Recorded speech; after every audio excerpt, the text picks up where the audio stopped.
एका वर्षात किती महिने असतात? 12. शाबास. पहिला महिना कोणता? जानेवारी. शेवटचा महिना कोणता? डिसेंबर. अरे वा.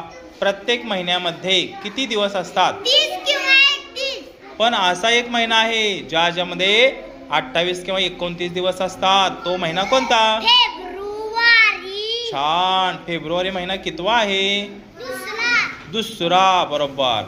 स्वातंत्र्य दिन कोणत्या महिन्यात असतो? ऑगस्ट. किती तारखेला? 15. शाबास. प्रजासत्ताक दिन कोणत्या महिन्यात असतो? जानेवारी. किती तारखेला? 26. Very good. महाराष्ट्र दिन कोणत्या महिन्यात असतो? मे. किती तारखेला? 1. शाबास. शिक्षक दिन कोणत्या महिन्यात असतो? सप्टेंबर. सप्टेंबर. किती तारखेला? 5. Very good.